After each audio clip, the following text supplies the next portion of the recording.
Chapter 6 The Great Gatsby. About this time, an ambitious young reporter from New York arrived one morning at Gatsby's door and asked him if he had anything to say. "Anything to say about what?" inquired Gatsby politely. "Why, any statement to give out." It transpired after a confused 5 minutes that the man had heard Gatsby's name around his office in a connection with which he either wouldn't reveal or didn't fully understand. This was his day off, and with laudable initiative he had hurried out to see. It was a random shot, and yet the reporter's instinct was right. Gatsby's notoriety spread about by the hundreds who had accepted his hospitality and so become authorities on his past, had increased all summer until he fell just short of being news. Contemporary legends, such as the underground pipeline to Canada, attached themselves to him, and there was one persistent story that he didn't live in a house at all, but in a boat that looked like a house and was moved secretly up and down the Long Island shore. Just why these inventions were a source of satisfaction to James Gatz of North Dakota isn't easy to say. James Gatz, that was really, or at least legally, his name.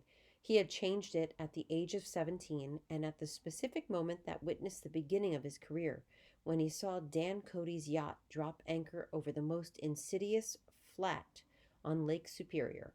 It was James Gatz, who had been loafing along the beach that afternoon in a torn green jersey and a pair of canvas pants, but it was already Jay Gatsby who borrowed a rowboat, pulled out to the Tuolumne, and informed Cody that a wind might catch him and break him up in a half an hour. I suppose he'd had the name ready for a long time, even then. His parents were shiftless and unsuccessful farm people. His imagination had never really accepted them as his parents at all. The truth was that Jay Gatsby of West Egg, Long Island, sprang from his platonic conception of himself. He was a son of God, a phrase which, if it means anything, means just that. And he must be about his father's business, the service of a vast, vulgar, and meretricious beauty. So he invented just the sort of Jay Gatsby that a 17-year-old boy would be likely to invent. And to this conception he was faithful to the end. For over a year, he had been beating his way along the south shore of Lake Superior as a clam digger and a salmon fisher, or in any other capacity that brought him food and bed. His brown, hardening body lived naturally through the half-fierce, half-lazy work of the bracing days. He knew women early, and since they spoiled him, he became contemptuous of them, of young virgins because they were ignorant, of the others because they were hysterical about things which, in his overwhelming self-absorption, he took for granted. But his heart was in a constant turbulent riot. The most grotesque and fantastic conceits haunted him in his bed at night. A universe of ineffable gaudiness spun itself out in his brain while the clock ticked on the washstand and the moon soaked with wet light his tangled clothes upon the floor. Each night he added to the pattern of his fancies until drowsiness closed down upon some vivid scene with an oblivious embrace. For a while these reveries provided an outlet for his imagination. They were a satisfactory hint of the unreality of reality, a promise that the rock of the world was founded securely on a fairy's wing. An instinct toward his future glory had led him, some months before, to the small Lutheran college of St. Olaf in southern Minnesota. He stayed there 2 weeks, dismayed at its ferocious indifference to the drums of his destiny, to destiny itself, and despising the janitor's work with which he was to pay his way through. Then he drifted back to Lake Superior, and he was still searching for something to do on the day that Dan Cody's yacht dropped anchor in the shallows along shore. Cody was 50 years old then, a product of the Nevada silver fields of the Yukon, of every rush for metal since 75.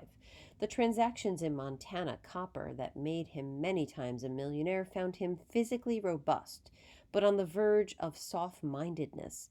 And suspecting this, an infinite number of women tried to separate him from his money.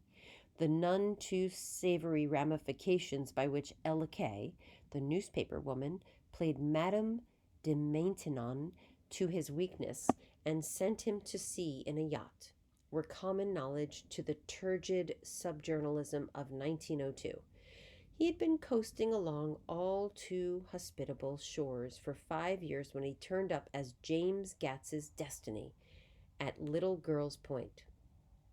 To the young Gats, resting on his oars and looking up at the railed deck, the yacht represented all the beauty and glamour in the world. I suppose he smiled at Cody. He had probably discovered that people liked him when he smiled. At any rate, Cody asked him a few questions. One of them elicited the brand new name and found that he was quick and extravagantly ambitious. A few days later, he took him to Duluth and bought him a blue coat, 6 pair of white duck trousers, and a yachting cap. And when the Tuolumne left for the West Indies and the Barbary Coast, Gatsby left too. He was employed in a vague personal capacity. While he remained with Cody, he was in turn steward, mate, skipper, secretary, and even jailer, for Dan Cody, sober, knew what lavish doings Dan Cody, drunk, might soon be about. And he provided for such contingencies by reposing more and more trust in Gatsby. The arrangement lasted 5 years, during which the boat went 3 times around the continent. It might have lasted indefinitely, except for the fact that Ella Kay came on board one night in Boston, and a week later, Dan Cody inhospitably died. I remember the portrait of him up in Gatsby's bedroom, a gray, florid man with a hard, empty face, the pioneer Dubochet, who during one phase of American life brought back to the eastern seaboard the savage violence of the frontier brothel and saloon. It was indirectly due to Cody that Gatsby drank so little. Sometimes in the course of gay parties, women used to rub champagne into his hair. For himself, he formed the habit of letting liquor alone. And it was from Cody that he inherited money, a legacy of $25,000. He didn't get it. He never understood the legal device that was used against him, but what remained of the millions went intact to Ella Kay. He was left with his singularly appropriate education.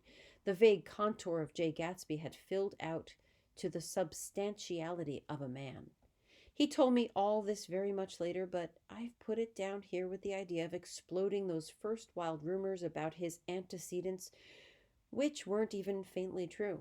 Moreover, he told it to me at a time of confusion when I had reached the point of believing everything and nothing about him, so I take advantage of this short halt while Gatsby, so to speak, caught his breath to clear this set of misconceptions away. It was a halt, too, in my association with his affairs. For several weeks I didn't see him or hear his voice on the phone. Mostly I was in New York trotting around with Jordan and trying to ingratiate myself with her senile aunt. But finally I went over to his house one Sunday afternoon. I hadn't been there 2 minutes when somebody brought Tom Buchanan in for a drink. I was startled, naturally, but the really surprising thing was that it happened before. They were a party of 3 on horseback, Tom and a man named Sloan and a pretty woman in brown riding habit who had been there previously. "I'm delighted to see you," said Gatsby, standing on his porch. "I'm delighted that you dropped in," as though they cared. "Sit right down, have a cigarette or cigar." He walked around the room quickly, ringing bells. "I'll have something to drink for you in just a minute." He was profoundly affected by the fact that Tom was there, but he would be uneasy anyhow until he had given them something, realizing in a vague way that that was all they came for. Mr. Sloane wanted nothing. A lemonade? No thanks. A little champagne? Nothing at all, thanks. I'm sorry. Did you have a nice ride? Very good roads around here. I suppose the automobiles. Yeah. Moved by an irresistible impulse, Gatsby turned to Tom, who had accepted the introduction as a stranger. I believe we've met somewhere before, Mr. Buchanan. Oh, yes, said Tom, gruffly polite, but obviously not remembering. So we did. I remember very well. About 2 weeks ago. That's right. You were with Nick here. I know your wife, continued Gatsby, almost aggressively. That's so. Tom turned to me. You live near here, Nick? Next door. That's so. Mr. Sloane didn't enter into the conversation, but lounged back haughtily in his chair. The woman said nothing either until unexpectedly, after 2 highballs, she became cordial. We'll all come over to your next party, Mr. Gatsby, she suggested. What do you say? Certainly, I'd be delighted to have you. Be very nice, said Mr. Sloane, without gratitude. Well, think I ought to start heading home. Please don't hurry, Gatsby urged them. He had control of himself now, and he wanted to see more of Tom. Why don't you stay for supper? I wouldn't be surprised if some other people dropped in from New York. You come to supper with me? Said the lady enthusiastically. Both of you? This included me. Mr. Sloane got to his feet. Come along, he said, but to her only. I mean it, she insisted. I'd love to have you. Lots of room. Gatsby looked at me questioningly. He wanted to go, and he didn't see that Mr. Sloane had determined he shouldn't. I'm afraid I won't be able to, I said. Well, you come, she urged, concentrating on Gatsby.